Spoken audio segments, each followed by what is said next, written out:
आपकी टोटल संपत्ति, घर, बैंक बैलेंस, पुरानी जमीन सब मिला के अगर 8 करोड़ रुपए है तो आप मिलियनेयर हुए। आप एक मिलियनेयर कहलाओगे और वो भी इंटरनेशनल लेवल पे। वैसे आप इंडिया में तो मिलियनेयर तब बन जाते हो जब आपके पास 10 लाख की संपत्ति हो जाए। आप लोगों में से 80% लोग जो अपने घर में रह रहे हैं, 90% चांस है कि उसका वैल्यू 10 लाख के तो ऊपर ही होगा। 10 लाख में कहाँ घर मिलता है आजकल। यानी मिलियनेयर रुपीस में सब है, लेकिन डॉलर्स में थोड़ा मुश्किल है। तो 8 करोड़ मतलब मिलियनेयर होना। इस पूरे धरती में अभी तक 6 करोड़ मिलियनेयर लोग हैं, क्रेडिट स्विस के रिपोर्ट के हिसाब से, जो कि आबादी का 0.7% है। पर अगर आपकी संपत्ति 8,000 करोड़ से ऊपर है, 8 करोड़ नहीं 8,000 करोड़, तो आप बिलियनियर कहलाओगे। और दुनिया में अभी सिर्फ 2,700 ऐसे लोग हैं जो कि बिलियनियर्स हैं, जिसको टोटल आबादी का परसेंटेज निकाल ही नहीं सकते, क्योंकि 2,700 लोग 800 करोड़ लोगों में तो बहुत एक मेयर स्मॉल नंबर है। पर इस दुनिया में पर्सनल लेवल पे ट्रिलियनियर कोई नहीं है। ट्रिलियनियर मतलब एक ऐसा इंसान जिसके पास 80 लाख करोड़ की प्रॉपर्टी हो। एलॉन मस्क हाईएस्ट है जिनके पास $241 बिलियन है, जो कि ट्रिलियनियर का मैजिक नंबर का सिर्फ 25% के आसपास हुआ। पर एक इंसान है जो कि ट्रिलियनियर बन सकता था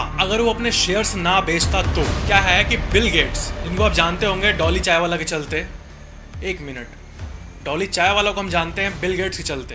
हाँ ठीक है। बिल गेट्स ने जब अपनी कंपनी शुरू किया था तब जितने भी माइक्रोसॉफ्ट के शेयर्स उनके पास थे, कंपनी होती है तो शेयर्स शुरू में सब उनके पास होता है, फाउंडर्स के पास। उन्हीं शेयर्स को अगर आज तक ये होल्ड करके रखते हैं तो उनका संपत्ति आज $1 ट्रिलियन से भी ऊपर होता है। ये बहुत कम लोगों को पता है। कोई भी कंपनी शुरू होती है तो फाउंडर्स के पास शेयर होता है, लेकिन जैसे जैसे टाइम बीतता है शेयर्स को बेच के पैसे विड्रॉ किया जाता है लाइफ के गोल्स को अचीव करने के लिए। उन्होंने शेयर्स बेच के अपने शौक पूरे किए, जैसे घर, गाड़ी, प्राइवेट जेट। पर उन्होंने बहुत मात्रा में दान डोनेशन भी किया है, बिल्कुल इंडिया में जैसे रतन टाटा जी करते हैं वैसे ही। तो ये व्हाट इफ वाला केस है। अगर वो नहीं बेचते हैं, समहाउ वो शेयर्स को होल्ड करके ही रखते हैं, तो आज उनका नेटवर्थ होता $1 ट्रिलियन, यानी उनकी संपत्ति 83 लाख करोड़ होती। एक इंटरेस्टिंग चीज ऑब्जर्व करो, 83 लाख करोड़ रुपीस, यानी इसमें बस अगर और 17 लाख करोड़ और जोड़ दिए, 83 + 17, तो 1 करोड़ करोड़ हो जाएगा।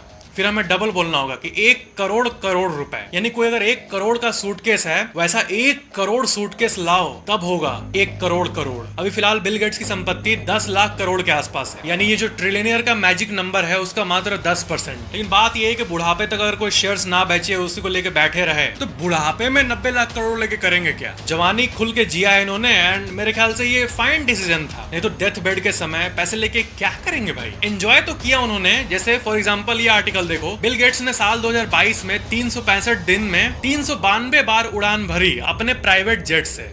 दैट्स गजब।